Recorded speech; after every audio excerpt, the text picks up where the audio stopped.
इस कहानी में आप जानेंगे कि जिस घर में बेटियां होती हैं, जिन पिता के यहाँ बेटियां होती हैं, वो उनकी परवरिश कैसे करती है और उनका अंत क्या होता है। किसी भी घर में पुत्री का जन्म लेना कितना शुभ होता है, कितना खास दिन होता है। जिस घर में जिस दिन पुत्री जन्म लेती है, शास्त्रों में ऐसा बताया गया है, जिस घर में पुत्री जन्म लेती है वो बड़ा भाग्यशाली होता है। और गरुड़ पुराण में तो यहां तक लिखा है, जिस घर में पुत्री जन्म नहीं लेती उस व्यक्ति का मुख देखने का भी कोई धर्म नहीं होता है। ऐसा गरुड़ पुराण में स्पष्ट लिखा हुआ है। लेकिन जो लोग अपनी पुत्री को भारी छूट देते हैं, भारी लाड़ करते हैं, उनकी पुत्रियां बिगड़ जाती हैं। आज की ये कहानी आपको यही दर्शाएगी। कहानी शुरू करने से पहले जो लोग हमसे नए जुड़े हैं वो हमारे चैनल को सब्सक्राइब करें। शुरू करते हैं आज की कहानी। प्राचीन काल समय में एक जंगल में एक नाग और एक नागिन बैठे हुए थे। सर्दियों की रात थी, कड़ाके की ठंड पड़ रही थी। तब नागिन नाग से कहती है कि पिया जी, आज की रात निकालने के लिए ऐसा क्या किया जाए जो आधी रात निकल जाए। सर्दी बहुत भारी पड़ रही। नागिन कहती कि कोई ऐसी कहानी सुनाओ जिसे हमारी आज की ये रात कट जाए। नाग नागिन की बात सुनने के बाद एक कहानी शुरू करता है और नागिन से कहता है कि तुम ध्यान से सुनो, बड़ी ज्ञानवर्धक और बड़ी प्रेरणादायक कहानी सुनाने जा रहा हूं। यह कहानी एक सेठ और उनकी पुत्री की कहानी है। अब नागिन बड़े ध्यान से सुनती है और नाग कहानी शुरू करता है। जो लोग इस कहानी को सुन रहे हैं वो इस कहानी को पूरा सुने। नाग कहानी शुरू करता है कि एक नगर में एक सेठ रहता था। उस सेठ के वहां पे एक पुत्री ने जन्म लिया। जब पुत्री ने जन्म लिया तो सेठ के घर में बड़ा अजीब खुशी का माहौल रहा। वो अपनी पुत्री से इतनी मोहब्बत करता था, इतना लाड करता था, इतना प्यार करता था कि इसकी कोई सीमा नहीं थी। पुत्री को कुछ कहने की जरूरत नहीं पड़ती थी। वो पहले से पुत्री की हर इच्छाओं को पूरी करता था। सेठ की लाड प्यार ने अपनी पुत्री को इतना बिगाड़ दिया था कि वह किसी की नहीं सुनती थी। इतनी नकारा हो चुकी थी, किसी काम में उसका मन नहीं लगता था। सुबह 10-11 बजे से पहले बिस्तर से नहीं उठा करती थी। घर वाले यदि कुछ कहते तो उनको 10 बातें सुनाती थी। दिन भर जवान लड़कों के साथ इधर उधर घूमा करती थी। रात को 12 बजे घर पे आया करती थी। सेठ की लड़की इतनी नकारा हो चुकी थी कि बयान करना भी बड़ा मुश्किल होता है। सेठ की घरवाली सेठ से कहती कि तुमने इस लड़की को बिगाड़ दिया है, लेकिन सेठ अपनी पत्नी को यह कहकर के चुप करवा देता कि बच्ची है, सुधर जाएगी। अपनी बच्चियों से मोहब्बत करनी चाहिए, प्यार करना चाहिए, लाड करना चाहिए, उनकी हर जरूरत का ख्याल भी रखना चाहिए, लेकिन इतना भी लाड प्यार ना करो कि उसका जीवन ही बर्बाद हो जाए। वो सेठ बिल्कुल ऐसा अंधा हो गया था अपनी पुत्री के प्यार में कि उसको कुछ दिखाई नहीं देता, सिर्फ अपनी पुत्री ही दिखाई देती थी। वह भूल गया था कि मेरी पुत्री को एक दिन दूसरे घर भी जाना है। बहन बेटी जो होती है वह किसी घर में नहीं समाती, उसको दूसरे घर जाना ही पड़ता है। सेठ इस बात को भूल गया। सेठ अपनी पुत्री से इतनी मोहब्बत करता था कि उसको कभी डांटता भी नहीं था। यदि कोई दूसरा भी, यदि उसकी माँ, उसके भाई वगैरह भी डांट दे तो उनसे भी सेठ लड़ता था, मना करता था। वो यही कहता कि अभी बच्ची है, सुधर जाएगी। अपनी पुत्री को हमेशा अच्छे संस्कार देना चाहिए। हर माता पिता को अच्छी तरह से मालूम होता है कि उनकी पुत्री को एक दिन जवान होने के बाद दूसरे घर में जाना पड़ता है। पुत्री की हर गलती को माता पिता सहन कर सकते हैं, लेकिन ससुराल वाले कभी भी बर्दाश्त नहीं करते हैं। इसलिए पुत्री को अच्छे संस्कार दो। नाग नागिन से इस बात को कह रहा है और नागिन ध्यान से सुन रही है। नाग आगे कहता है कि अब सेठ की बच्ची जवान हो चुकी थी। अब सेठ को एक चिंता सताने लगी थी कि कोई अच्छा सा वर, अच्छा सा रिश्ता ढूंढ के और मेरी पुत्री की मैं शादी करूं। यह सपना हर माता पिता का होता है। जिस घर में लड़कियां जन्म लेती हैं, हर माता पिता का यह सपना होता है कि वो अपनी पुत्री की अच्छे घर में शादी करे और उसका अच्छा घर बस जाए। अब सेठ भी इसी चिंता को लेकर बड़ा दुखी रहने लगा। सेठ अपनी पुत्री के लिए अच्छे अच्छे रिश्ते ढूंढता, अच्छे रिश्तों की तलाश करता। अंततः उसको एक अच्छा रिश्ता मिल जाता है और सेठ अपनी पुत्री की शादी बड़ी धूमधाम से कर देता है। अच्छा सारा धन देकर के अपनी पुत्री को विदा करता है। जब उसकी पुत्री ससुराल में जाती है तो 10 दिन बाद ही अपने पिता को फोन कर देती है और पिता से कहती है कि पिताजी, इसी वक्त आप मुझे लेने के लिए आ जाइए। आपने मुझे कैसे नरक में डाल दिया है, मैं इस नरक में 1 मिनट भी नहीं रहना चाहती हूं। सेठ अपनी पुत्री की बात सुनने के बाद बड़ा चिंतित होता है, बड़ा दुखी होता। सेठ सोचने लगता है कि रिश्ता तो मैंने बिल्कुल सही ढूंढा था, बिल्कुल काबिल लोग थे, लेकिन पुत्री कह रही है कि बिल्कुल नरक में डाल दिया है। ऐसा 10 दिन में ऐसी कौन सी आफत आ गई है जिसके कारण मेरी पुत्री ऐसा कह रही है। सेठ थोड़ा चिंतित होता है और अपनी पुत्री के ससुराल में पहुंच जाता है। यदि हमारी पुत्री के लक्षण ठीक होते हैं, हमारी पुत्री सही होती है और उसके संस्कार बिल्कुल सही होते हैं, तो पुत्री के ससुराल में पुत्री के पिता को बड़ा मान सम्मान दिया जाता है, उसको आदर दिया जाता है, उसका सम्मान किया जाता है। लेकिन जब वो सेठ अपनी पुत्री के ससुराल में पहुंचा तो उसको कोई मान सम्मान नहीं मिला। कोई उसे राम राम करने के लिए तैयार नहीं था, कोई उसको आदर देने के लिए तैयार नहीं था। फिर जब अपनी पुत्री के ससुराल में पहुंचता है तो सबसे पहले उसकी समधन मिलती है, यानी उसकी पुत्री की सास मिलती है। अपनी समधिन से जाकर कि वह राम राम करता है, जय श्री राम करता है, लेकिन वो भी मुंह फुला लेती है और कुछ जवाब नहीं देती है। सेठ फिर अपने समधि से मिलता है, समधि से जय श्री राम कहता है, नमस्कार करता है, लेकिन वो भी कोई जवाब नहीं देता है। उसके बाद सेठ अपनी पुत्री के जेठ से मिलता है, वो भी कोई जवाब नहीं देता है, यानी कोई भी उसको कोई मान सम्मान नहीं दे रहा था। अंत में सेठ अपने दामाद से मिलता है। सेठ का दामाद कहता कि अपनी पुत्री को ले जाओ, हमें इसकी जरूरत नहीं है। ऐसी बिगड़ी औलाद आपने पैदा की है, हमारे घर को नरक बना दिया है। इसको तुरंत इसी वक्त यहां से ले जाओ। जो तुमने दहेज वगैरह दिया है उसका बैठ के हिसाब कर लो, हमें इसकी जरूरत नहीं है। सेठ बड़ा दुखी होता है। उसके बाद सेठ अपने पुत्री के कमरे में जाता है और अपनी पुत्री से कहता है कि पुत्री क्या बात हो गई। सेठ की पुत्री अपने पिता से कहती है कि पिताजी, मुझे इस नर्क में नहीं रहना है। यदि आप मुझे जीवित देखना चाहते हैं तो इस नर्क से मुझे इसी वक्त यहां से ले चलो। पुत्री की इतनी बात सुनने के बाद सेठ अपनी पुत्री को साथ लेकर के और पुत्री के ससुराल के घर से बाहर निकल जाता है। लेकिन फिर भी सेठ की पुत्री के ससुराल वाले कोई भी जय राम जी की नहीं करता है। सेठ अपनी पुत्री को लेके और रस्ते रस्ते रवाना हो जाता है। रास्ते में सेठ अपनी पुत्री से पूछता है कि पुत्री, आप मुझे एक बात बताइए कि तुम्हारी सास कैसी है। सेठ की पुत्री कहती है कि पिताजी, उसकी बारे में तो पूछो ही मत, वो तो एकदम डायन है, उसने मेरा जीना हराम कर दिया है। ऐसी डायन के घर में आपने मेरी शादी की है, हर वक्त मुझे तंग करती रहती है, ऐसी डायन का नाम भी मत लो। सेठ कहता है, ठीक है पुत्री, अब आप मुझे ये बताइए कि तुम्हारे ससुर कैसे हैं। सेठ की पुत्री कहती है कि उस दुष्ट का नाम भी मत लो, वह तो एकदम दुष्ट है, राक्षस है। उसके बाद सेठ कहता है कि ठीक है, उसे छोड़ो, अभी बताओ तुम्हारे जो जेठ है वो कैसे हैं। तो जेठ के बारे में भी सेठ की पुत्री कहती है कि जेठ तो बड़े जल्लाद है, उनकी तो बात ही मत करो, हर दिन मुझे परेशान करते रहते थे। उसके बाद पुत्री की बात सुनने के बाद सेठ फिर पूछते हैं कि तुम्हारी ननद कैसी है। वो तो ठीक होगी, वो तो तुमसे प्रेम करती होगी। सेठ की पुत्री जवाब देती है कि उन चुड़ैलों का नाम भी मत लो पिताश्री, वो तो बहुत ही बेकार है, उठ करके खाने वाली है।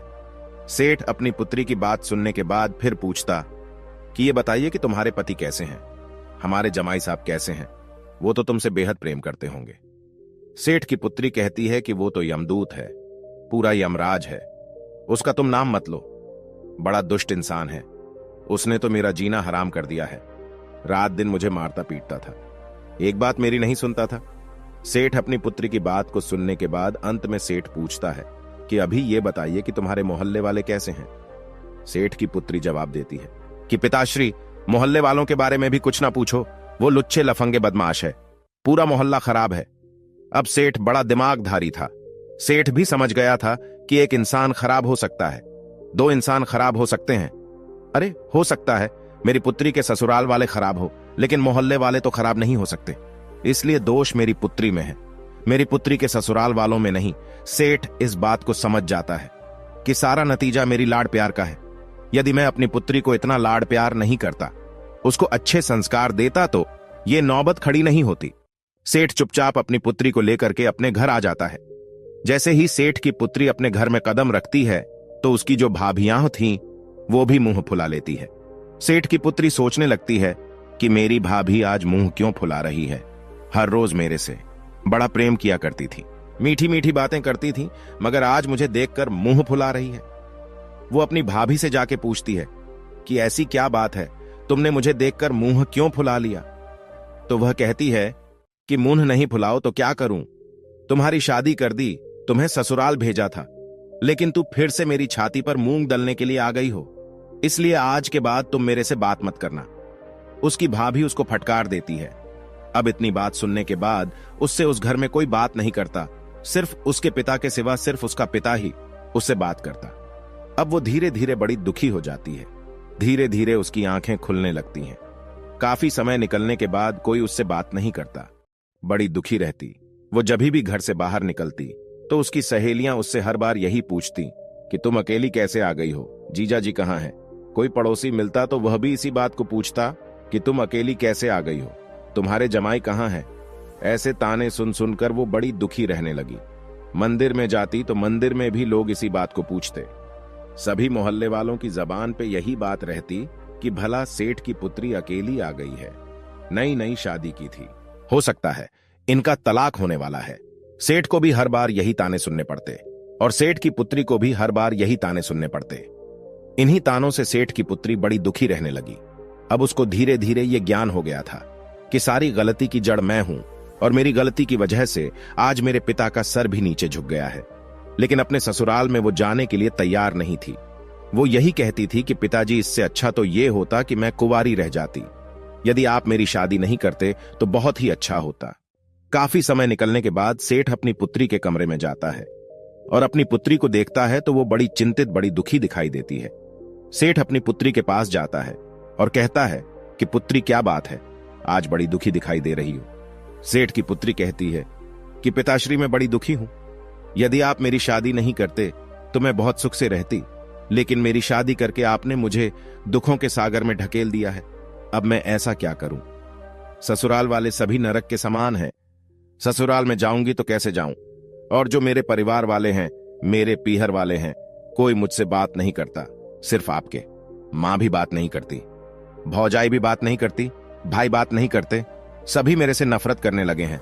मैं ऐसा क्या करूं? मैं करूं तो क्या करूं? उसका पिता अपनी पुत्री से कहता कि पुत्री, हमारे नगर में एक बहुत बड़े विद्वान पहुंचे हुए साधु आए हैं, एक संत आए हैं।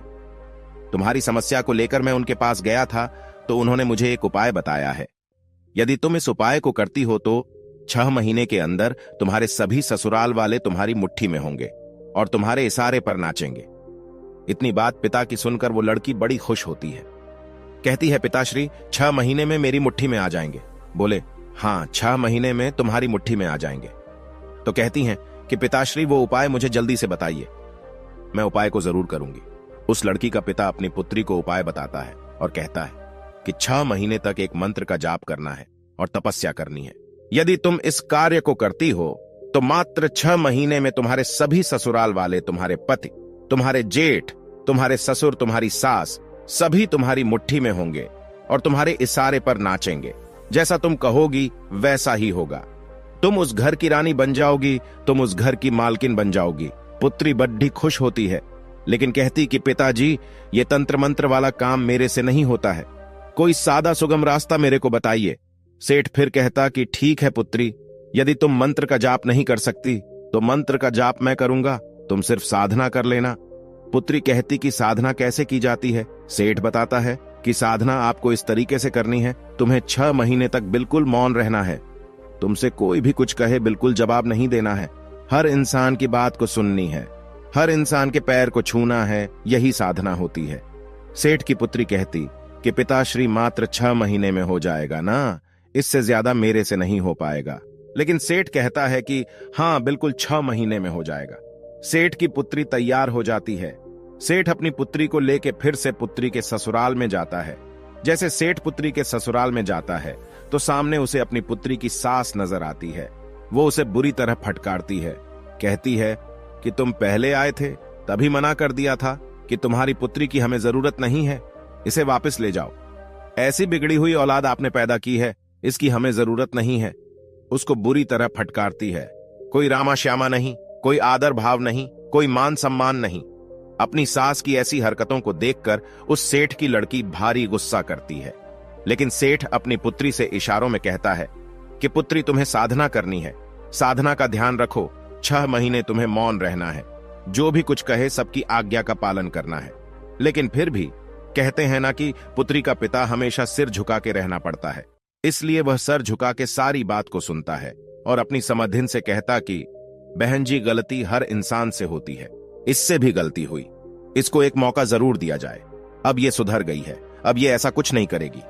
काफी विनती करने के बाद उस लड़की की सास मानती है और राजी होती है कि ठीक है, यदि सुधर गई है तो मात्र 6 महीने तक इसके आदर भाव देखूंगी, उसके बाद इसको वापस भेज दूंगी और जिंदगी में दोबारा कभी नहीं अपनाऊंगी। लेकिन सेठ सह स्वीकार करता कि ठीक है, आप 6 महीने तक इसको अपने घर में रखिए।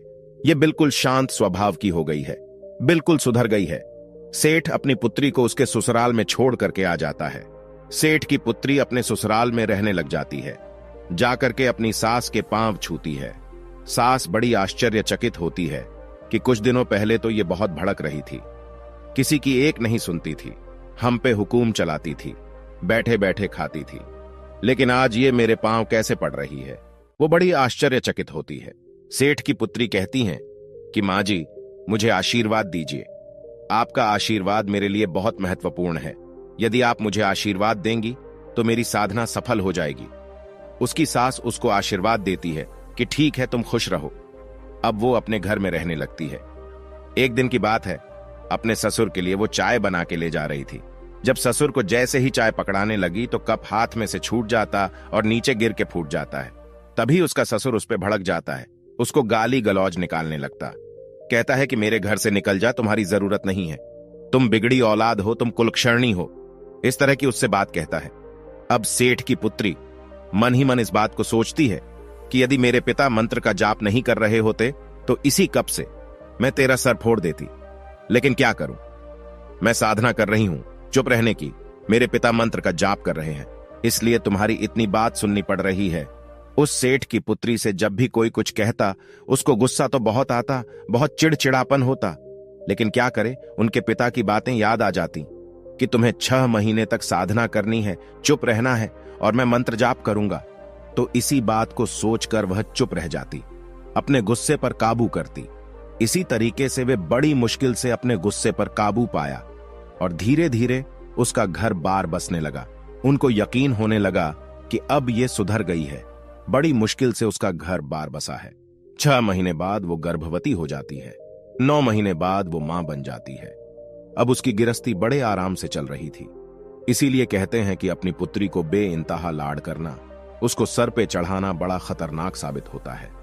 हाँ, अपनी पुत्री को प्रेम करो, मोहब्बत करो, हर चीज का ख्याल रखो, लेकिन इतना भी सर पे ना चढ़ावो कि एक दिन तुम्हें भारी पड़ जाए और उसका भी जीवन बर्बाद हो जाए। कबूतर अपनी कहानी अब समाप्त करता है। प्रिय दर्शकों, अपनी पुत्री को हमेशा अच्छे संस्कार देना चाहिए। हर माता पिता को यह अच्छी तरह मालूम होता है कि उनकी पुत्री को एक दिन जवान होने के बाद दूसरे घर में जाना पड़ता है। पुत्री की हर गलती को माता पिता सहन कर सकते हैं, लेकिन ससुराल वाले कभी भी बर्दाश्त नहीं करते हैं। इसलिए पुत्री को अच्छे संस्कार दो। हम उम्मीद करते हैं दर्शकों कि इस कहानी से आप ढेर सारी प्रेरणा लेंगे। धन्यवाद, धन्यवाद, धन्यवाद।